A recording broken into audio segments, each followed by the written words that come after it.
దేవునామానికి మహిమ కలుగునుగాక. మీ అందరికీ నా వందనములు.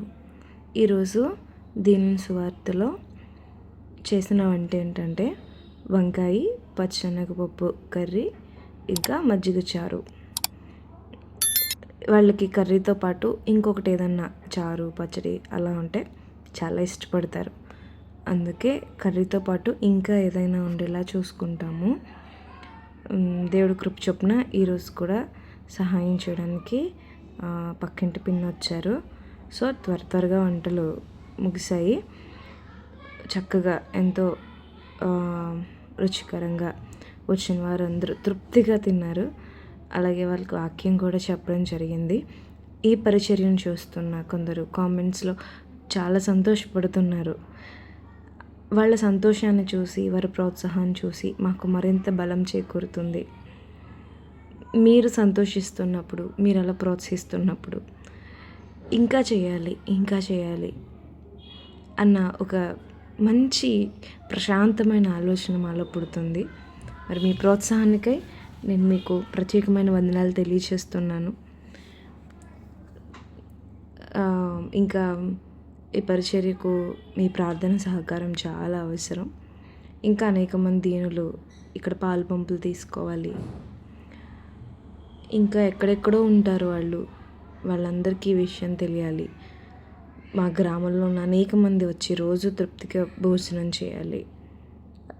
ఇంకా సహాయం చేసేవారు, సహకరించేవారు కావాలి. ఎందుకంటే ఏదో ఒకరు ఉండి చేసేస్తే అయిపోయేది కాదు.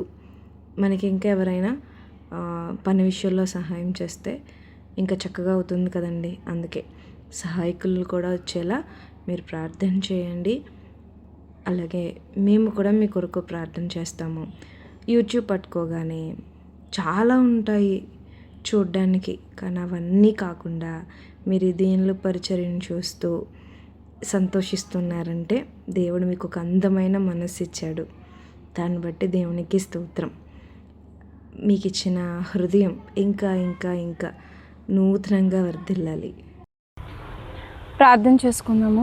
పరిశుద్ధుడా, మా ప్రియ పరలోకపు తండ్రి, సర్వశక్తిమంతుడా దేవా, నాయన మాట్లాడుచున్న నాకు మీ ఆత్మ సహాయం దయచేయండి తండ్రి. పాట పాడుచుండగా, వాక్యం జ్ఞానించుండగా మాకు తోడై నడిపించమని యేసుక్రీస్తు ప్రభువారి పరిశుద్ధ నామమున అడిగి వేడుకుంటున్నాము కన్న తండ్రి, ఆమేన్. నీకన్నా లోకాన నాకెవరున్నారయ్యా, నాకున్న తోడు నీడ నీవే యేసయ్యా. నీకన్నా లోకాన నాకెవరున్నారయ్యా, నాకున్న తోడు నీడ నీవే యేసయ్యా. నీలా ప్రేమించేవారు ఎవరున్నారయ్యా, నీలా ప్రేమించేవారు ఎవరున్నారయ్యా.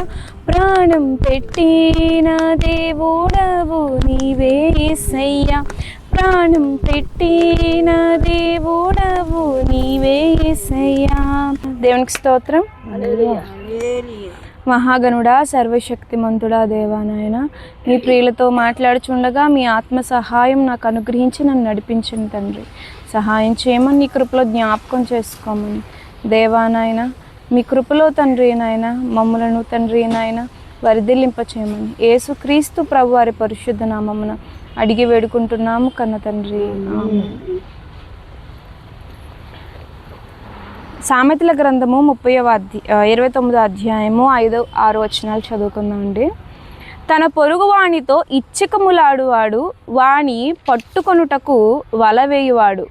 దుష్టుని మార్గమున బోనులు ఉంచబడును, నీతిమంతుడు సంతోషగానములు చేయును.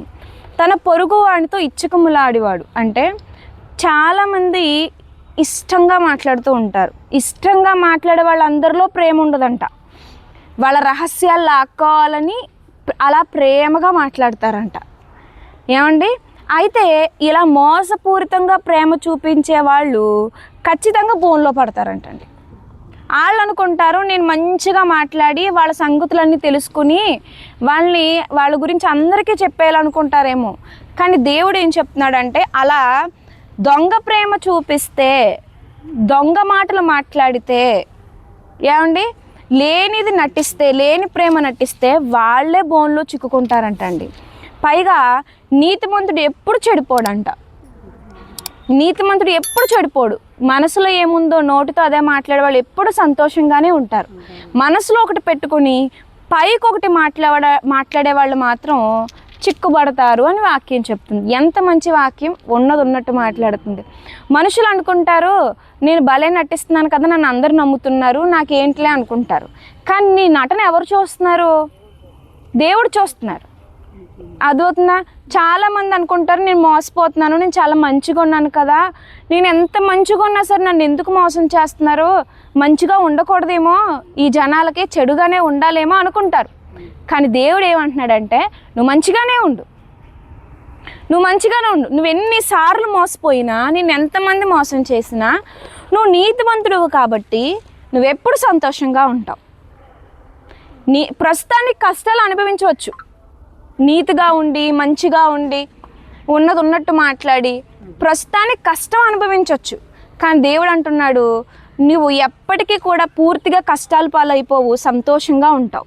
కానీ ఎవరైతే నటిస్తారో, వేషధారులుగా ఉంటారో వాళ్ళు మాత్రం ఏమవుతారంటే ప్రస్తుతానికి బాగా ఉంటారంట. కానీ తర్వాత మాత్రం ఖచ్చితంగా వాళ్ళు వేసుకున్న బోన్లో వాళ్ళే చిక్కుపడతారు. వారు చెయ్యాలనుకున్న కీడు వాళ్ళ మీదకే వస్తుందంటండి. కాబట్టి దేవుడు మంచి మాట ఈరోజు చెప్పాడు. ఒకవేళ మీరు మోసపోయారా, నీతిగా ఉండి బాధపడకండి. మీ దేవుడు మీతో చెప్తున్నాడు, మీరు సంతోషంగా ఉంటారు. ఒకవేళ మనసులో ఒకటి పైకోటి ఎట్టుకొని మాట్లాడుతున్నారా, అలా చేయకండి. ఖచ్చితంగా మనము చిక్కుల్లో పడిపోతాం, కష్టాల్లో పడిపోతాం. కాబట్టి మన మనసులో ఏముందో మన నోట్లోనూ అదే ఉండాలి. మన మనసులో ఏముందో మన నోటి మాట కూడా అదే ఉండాలి. కాబట్టి ఈ మాటల ప్రకారంగా మీరు బ్రతికితే కనుక తప్పకుండా సంతోషంగా జీవిస్తారు. దేవుడికి కూడా మనసులో ఒకటి నోట్లో మాట ఒకటి ఉండేవాళ్ళు ఇష్టం ఉండరు. చెడ్డవారినైనా దేవుడు ప్రేమిస్తాడు, కానీ వేషధారులు అంటే ఆయనకు అసహ్యం. కాబట్టి మనం మనసులో ఒకటి, గుండెల్లో ఒకటి, నోట్లో ఒకటి ఉండకూడదు. మనసులోను నోట్లోను ఒకే మాట కలిగి జీవిద్దామా ఏమండి? అలా మీరు అందరూ జీవించాలని మనస్ఫూర్తిగా కోరుకుంటూ దేవుని మాటలు మీ అందరి హృదయాలు ఫలింప చేయునుగాక. ఆమేన్. పరిశుద్ధుడా మా ప్రియ పరలోకపు తండ్రి, సర్వశక్తిమంతుడా దేవా నాయన, ఇదిగో దేవా ప్రభువా తండ్రి, చక్కని మాటలు తండ్రి వివరించడం జరిగింది. ఈ మాటలు ప్రభువా వచ్చిన వారందరిలో నూరంతలుగా ఫలింప చేయండి. వారు యథార్థవంతులైతే ధైర్యం ఇవ్వండి, కపటం గలవారైతే మారు మనసు దయచేయండి. ఏదేమైనా మీకు ఇష్టలుగా జీవించడం మీ కృప దయచేయండి. ఆహార విషయంలో కూడా ప్రభువా సమృద్ధిని అనుగ్రహించి అందరూ తండ్రి కడుపు నిండా భోంచేయనట్లు మీ కృప దయచేయమని యేసు క్రీస్తు ప్రభు వారి పరిశుద్ధ నామమున అడిగి వేడుకుంటున్నాము కన్న తండ్రి. ఆమేన్. అందరికీ వందనాలు.